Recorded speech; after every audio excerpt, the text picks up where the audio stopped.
thanks for being here. I know some of you were out west and others weren't, but some of you are watching from out west as well. Obviously, it's a great day for the Celtics, and a day we've anticipated here over the last week or so, and we're all really excited about. So I'll be the first to, welcome Malcolm and Danilo to Boston. Obviously, when talking about, and I'll start right here to my right with Danilo, when talking about Danilo and all that he's accomplished in his 13 years? 14 years in the NBA, with his ability to impact the game, especially from the standpoint of scoring the ball in different manners, different ways, his shooting, his ability to make tough shots on the block, his ability to draw attention and make the right reads and play. Obviously, we felt like he was a great fit in addition to our team, in helping us, hopefully continue to strive for those next steps. And we've had a chance to spend time, all of us, over the last 24 hours or so. And, it's really clear how good of a fit both these guys are. And then with Malcolm, I've known Malcolm since he was a high schooler, recruited him a little bit unsuccessfully, which is a pretty typical tale since I've been here. I've said that before. And but glad he's here now, a person that can make plays for, as a guard with the ball, as a guy that's playing off the ball, a good shooter, and just a person that really understands how to win. And obviously fits right in with how our guards can play on the defensive end and guard up with his size and strength. So we're excited both those guys are here. I think you'll find them to be not only really good players and really good fits, but as you're introduced to them today, I think it'll become really obvious when you listen to them that they're about all the right stuff, and they're excited to, help us strive for, the step we didn't quite take this year. And, I know that our guys that aren't here, that are all over the place right now, that are on our roster, we're really excited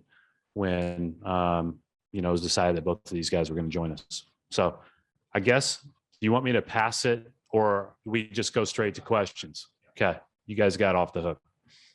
No opening statements. Hi, Danilo. It sounds like you could have taken more money to go somewhere else, but you chose here. What went into your thinking? Why did you make the pick? Many reasons, but when you think about the Celtics, I grew up with my dad since I was a little kid, being a Celtics fan, being a Larry Bird fan. So when the Celtics came on the table, it was almost like a no-brainer. And you walk even in this facility, you look around and you see what's going on around, the banners and the history and everything that the Celtics are about. It was an easy choice. How did how much were you able to borrow from Larry Bird's game? I mean, you just grew up watching all that. Yeah. I mean, the first meeting when I got drafted by the Knicks, Donnie Walsh was the GM. The first meeting that I had with him in the summer, he gives me this CD, and it's a Larry Bird CD, and he says, "Look at these videos every day and see what you can do." Of course, Larry Bird is a legend, and so it's not easy to do the stuff that he was doing. But I looked at those tapes every day, and so.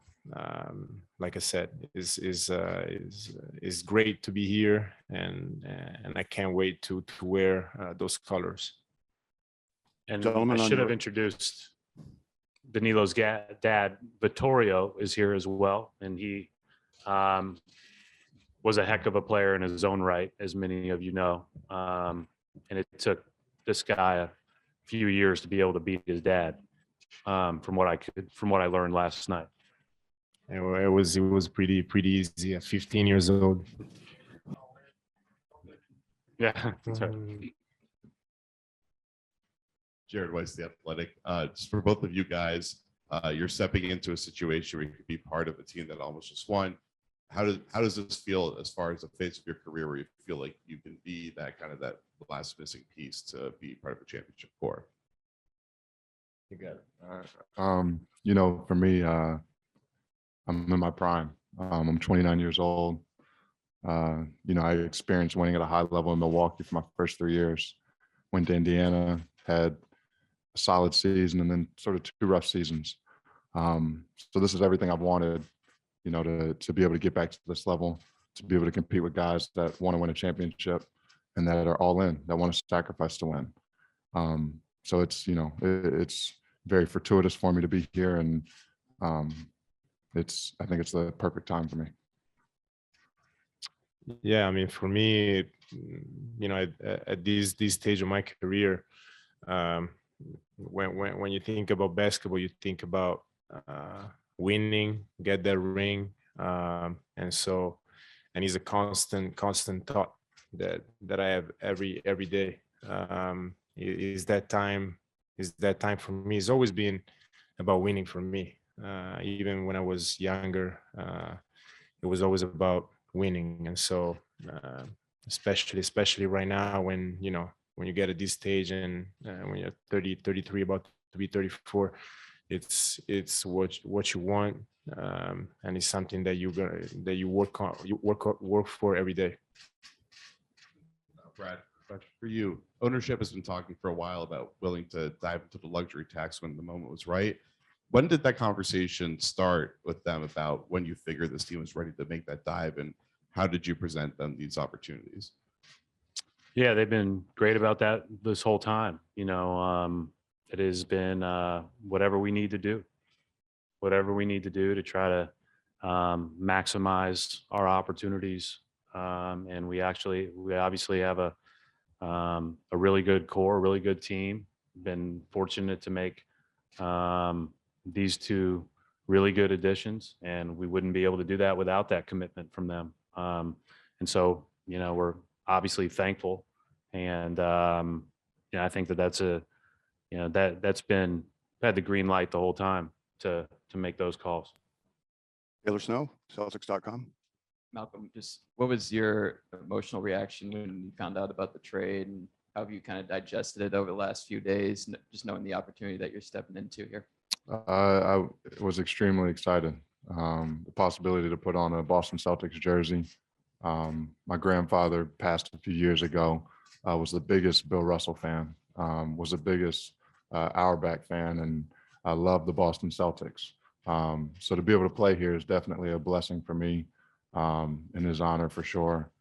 But yeah, you know, I've told everybody I've met in the organization, it's an honor to put on this jersey. It's a privilege. You know, the most historic, successful, sort of high-reaching organization in the league. So I'm extremely excited to be here. I wanted to ask both of you. You've experienced many games here in TD Garden, just the atmosphere. How much are you looking forward to experiencing that on a nightly basis now?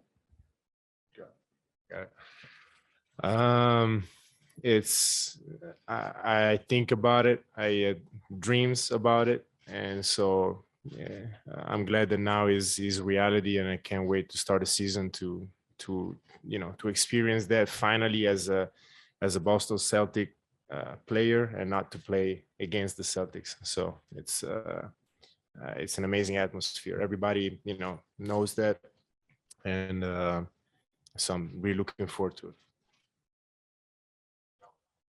You've said that you expect to come off the bench. What's your mindset about that? Obviously, it'll be a different role for you after being the leading scorer in Indiana last year.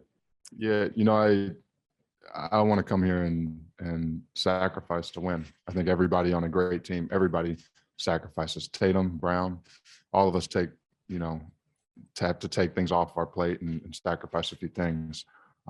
So for me, I think Gallinari too, we're trying to add, we're not trying to take away. This team already has something special. They've made it to the finals. They already have a recipe, and I want to add to that recipe, not disrupt it.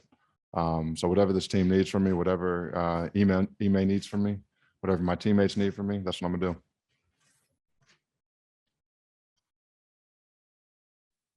We have some Zoom questions as well. We'll start with the first Zoom question from John Corrales. Hey, Brad, you just said that you have the go to spend, and obviously the team has spent to add Danilo and Malcolm, but is there a high end to the limit of what you can spend? Are there moves that maybe you would make in a different situation that you can't make now, considering the tax bill? No, I mean, I think the bottom line is, and obviously we have, not only a trade exception now, but trade exceptions that we can use again towards the trade deadline. And that's all about just finding the right deal. If it's the right trade to be made, we have the green light to do that. So no. Next question is from Bobby Manning.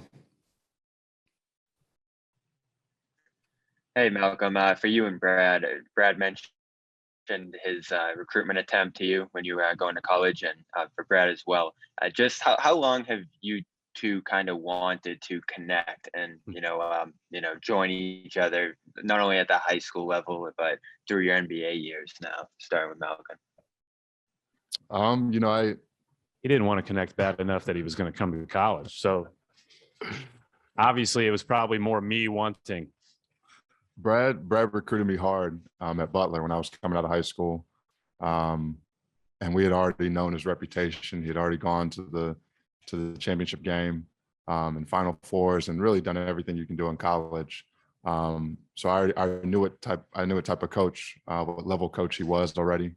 But I went in a different direction. I chose UVA. But my sort of infatuation and want to play with someone that had such a great basketball mind and clearly was a fantastic coach never stopped. And then once I got to the league, it's hard in the league a lot of the time, unless you're, one of the top, 10 guys, you don't control your fate.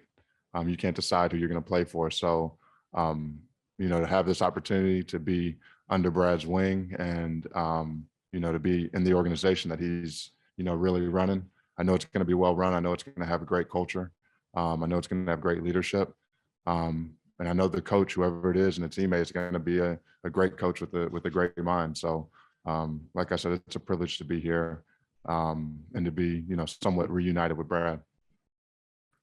I would say this one feels pretty obvious. He said all those kind words, but then he met Tony and it was over. So we're glad he's here in Boston, though, finally. Next question from Adam Himmelsbach at the Boston Globe. Hey guys, to both of you, what kind of stood out watching the Celtics make that run to the finals this season, and particularly the personnel they did it with, and what ways do you think kind of your unique skill sets will help you complement it? For me, I think watching that team, you sort of watch them get better and better over the season. They started off a really talented young team that was good, but not great. And, I think they had a rough month maybe in January, didn't play as well as they wanted to. And then you saw them really come together. I think you saw Al Horford, you saw their vets really pull those guys together and turn themselves into a great team and rally. So that's, that's something you look at as an opponent and you admire, because it's extremely hard to bring really talented young guys together on one page and have them compete and beat the best in the NBA, handle the Milwaukee Bucks, handle the Brooklyn Nets, make a run like they did. So for me, I want to come in here and I want to add, my skill set, my playmaking, my ability to play off the ball when guys like Brown and Tatum have the ball, and my ability to read the game, to be able to close games, make good decisions, and defend really 1 through 4, I think can be an asset for this team. Yeah, for me is, like Miles said, towards the team last year, play the chemistry, how hard they played, the system. You could really see how the system and the guys were able to get better, like Miles said, every game, every month, and do the run that they had. It was amazing to see. what I can bring or what I do. I mean, I've been doing it. You guys know I've been a pretty versatile player. So I played in different systems, but I always fit it well. And so there are a lot of things that I can do defensively and offensively that I'm sure I can add and gel right away in the chemistry with the team and with the guys that we have. Also from the Boston Globe, Gary Washburn with a question.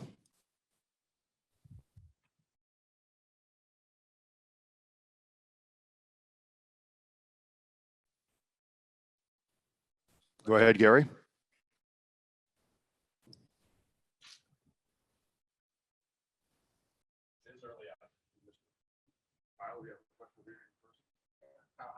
The Associated Press. Both you guys have had different journeys in the league. You talked about reaching 34 years old and kind of getting older in the league. Malcolm, you were kind of about being in your prime. What if your time in the NBA thus far, both of you, just talk about how precious moments are in the NBA and kind of seizing opportunities when you get them to kind of capitalize on them? Yeah, I think it's very important. When you realize the team that you got, the situation that you got. And that's something that, for example, it happened to me like 2 years ago when I was my first year in Atlanta.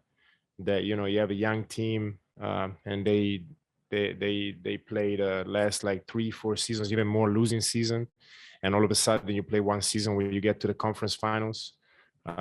Those moments, and I was telling the guys, all the young guys every time, those moments you got to use those moments. Because like all the young guys were like, after we lost, it was like, yeah, next year we'll be back. I said, no, we're here now. You need to win that game now. You need to win that series now. And they will realize it once they get older. But when you are there, you definitely need to capitalize in those seasons and those moments. I couldn't agree more. He's been doing this basically twice as long as I've been doing it in the league. So I think he has more experience. But for my, 6-7 years, winning in Milwaukee, it was easy to take it for granted. My first 3 years, we got better and better and better. And then I went to Indiana and we were a good team. And we sort of, went downhill those 3 years. So winning, it's easy to get complacent. It's easy to not feel like you have to take advantage of the moment, but you do, because this league, everybody's making moves every summer. Everybody's getting better. Everybody's working on their game. There are new, young, hungry players that are coming into the league every year. There are coaches that are scouting you differently every single year, and players that are scouting you as well. So, you have to continue to get better and take advantage of these moments. And I think one of the tricky things is sometimes you don't know when it's your moment. You don't know, like for that Atlanta team that Gallo was on, I'm not sure anybody realized they were going to make it to the Eastern Conference Finals, but they took advantage of the moment. But for us here in Boston this year, we know we have a chance to really do something special. So, it's really up to us to hold each other accountable and to take advantage of this moment. Thank you, gentlemen. We'll try to go back to Gary Washburn again.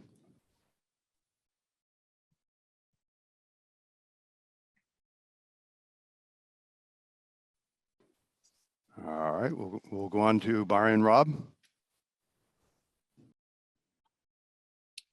Here's a question for Brad with the, obviously making the big addition of these two guys. You guys seem to have a pretty deep roster at this point. How happy are you with just the complexion of the roster right now? What are your, priorities moving forward for the rest of the offseason just to fill things out?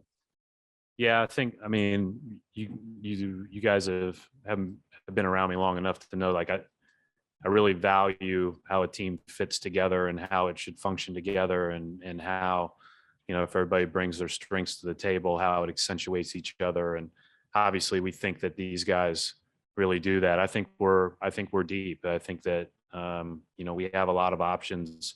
One of the things that I thought, as we went through the playoffs and the different challenges, you see some series are better for some guys than others. But one of the things that I thought would be good is if we gave ourselves more options with a quote small lineup. Obviously we're not small when you talk about Danilo and Malcolm. They're big guys, but but they're very skilled. And so they're able to space the floor and play that way. And it just gives us even more options in certain scenarios and certain substitution patterns, and even, sometimes to start games, start halves if you want to. So to add from here, I think, we talked about, obviously, it's great to have the green light to continue to add in any which way we need. But one of the things that I'll continue to focus on is adding without taking away. So I think that we do have a deep team. There will be the need for everybody to give a little, which is important. But I think everybody here is ready to do that, because I think that they got a taste of what it's all about in June. And it's pretty clear what we want to do here moving forward. John Corrales. For Brad and for Malcolm, were there any conversations after this trade with Marcus Smart? I know when you bring in someone of Malcolm's caliber, it could be perceived as a threat to the current starting point guard. I know that, Malcolm, you've spoken a lot about embracing a six-man role, and that's going to be the role. But what was the process of letting Smart know about this move and what the roles were going to be? Yeah, from my standpoint, it's what I just said, John. Like everybody knows, what the goal is, and everybody knows that in order to achieve that, we have to become deep, flexible, be able to play a lot of different ways. And every single guy that I talked to, and I talked to, all of those guys, and Marcus included, within, an hour of the trade, they're all jacked.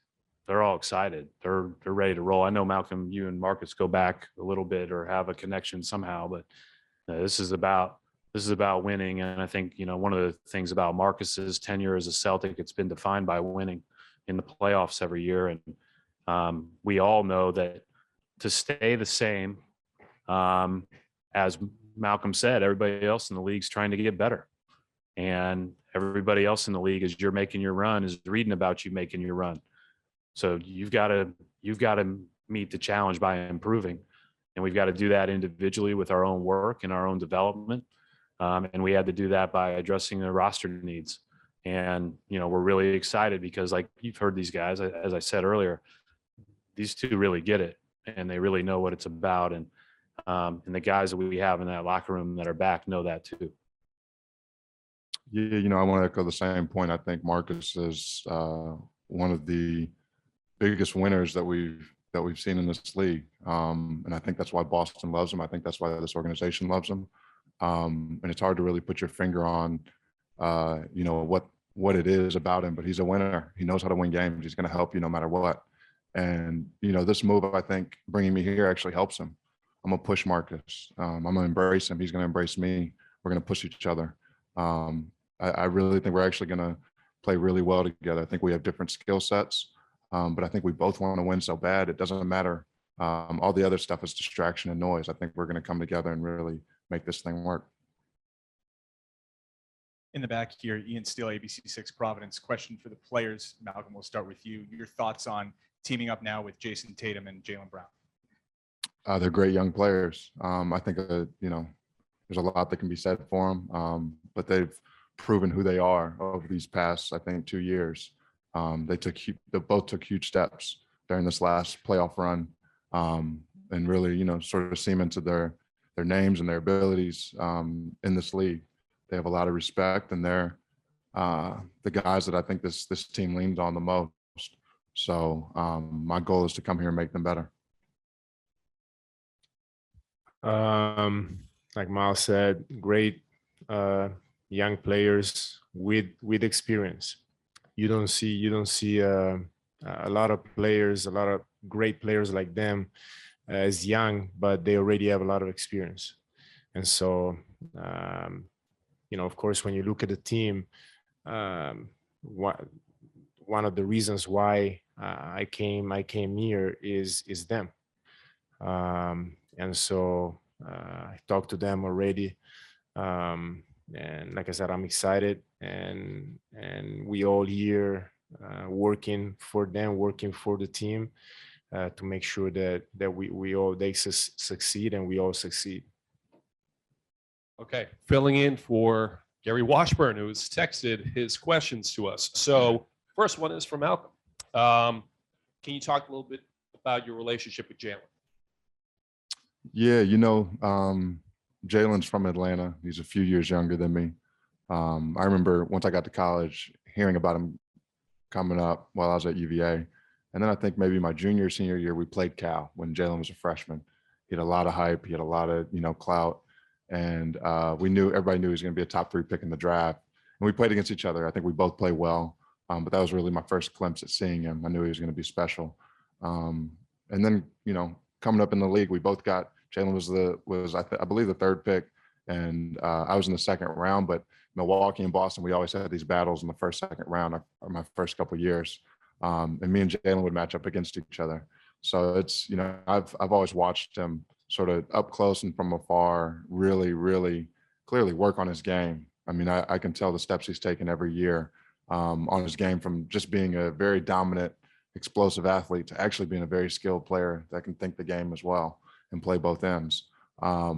So, it's finally a privilege to be on his team. We really connected during the pandemic when he led a protest in Atlanta. And, we're also both on the executive committee for the PA and have connected on there. But, we were on one phone call during the pandemic, which he said that he was leading a protest in Atlanta. And that's when I reached out to him after the call. And that was really the first time we probably connected on a personal level. And then we marched together in Atlanta. And that's when I really got to know him pretty well and sort of realize what he's really about. And for him, it's bigger than basketball. It's about life. It's about being an activist. It's about being a good person. So always been a big fan of his, and I'm really excited to play with him. 2 questions for Danilo. The first one is, can you talk a little bit about adjusting to a bench role when you got to Atlanta? Yeah, I think for a player is never, especially the minutes that I was playing, the player I was, is never easy, especially mentally. But it's something that at that point, something that I accepted it, and mentally you got to get used to it. You got to accept it. And I thought, it was at that point of my career, it was a move that I decided to accept and do. And I think I did a good job in those 2 years as a bench player in Atlanta. And, it's something that you got to adjust, and you got to be a pro. And whatever you need to do, whatever needs to be done, you got to do it. Especially as a vet, as a leader of the team. He's not just coming from the bench, but you got to do a lot of other stuff that comes into leadership when you play a game. And when you approach those seasons, you have to handle all the guys in the team. And so it was, like I said, I had to adjust. It was a process, but it's something that happens to a majority of the players. And his second question is a little bit of a sore subject around here, but can you talk about the 10 3-pointer game you had here in Boston? Was it me? Yeah, it was me. Yeah, that was you. I mean, great game, but I'm glad that we won that game. And that's something that when we talk about stats, and I had, some great games with amazing stats, of course, but did we win that game where I had those 10 threes? Yes. If we didn't win, it would have been just a bad game. That's the way that I see it.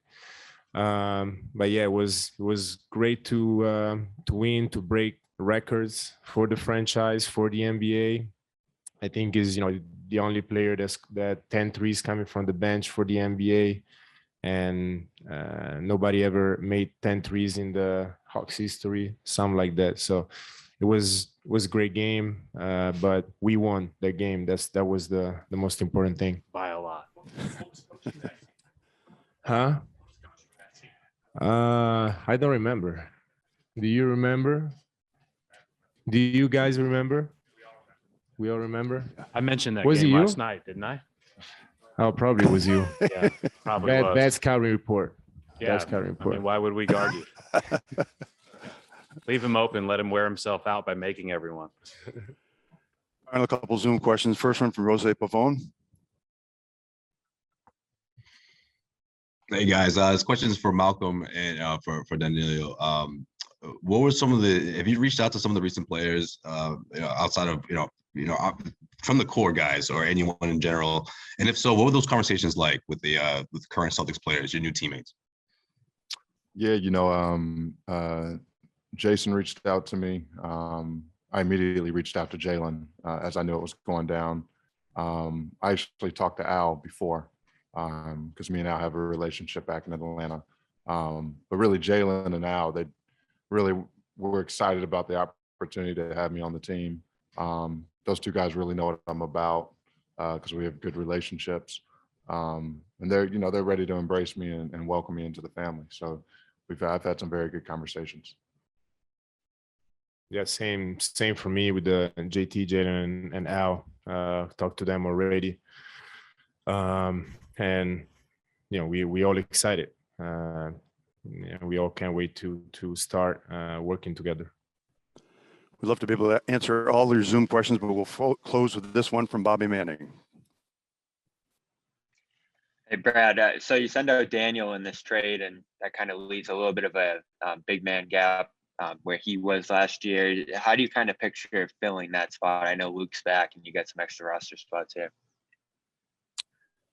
Yeah, I mean, we'll continue to look at it again, what adds to our team. I think ultimately, though we started big most of last year with Al and Rob, we oftentimes would play one of them. I think, like I said earlier, we're better set up to play, quote, smaller than we were just because of the size of these two guys sitting next to us, and got a lot of different options there. But we were really high on Luke.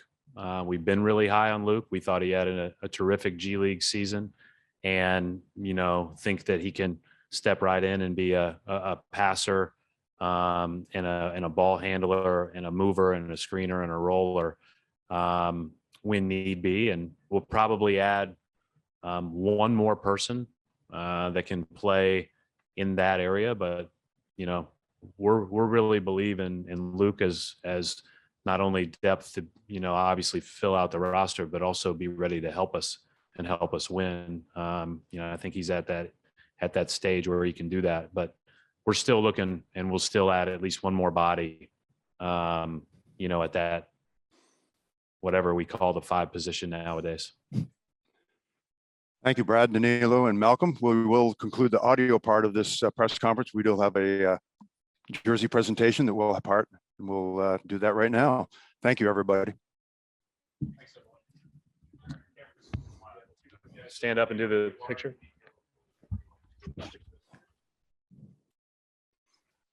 Gotta hold that thing up.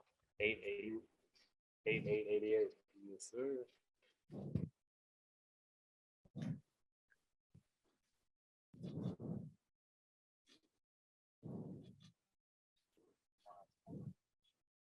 Flip it. Yep, turn it over.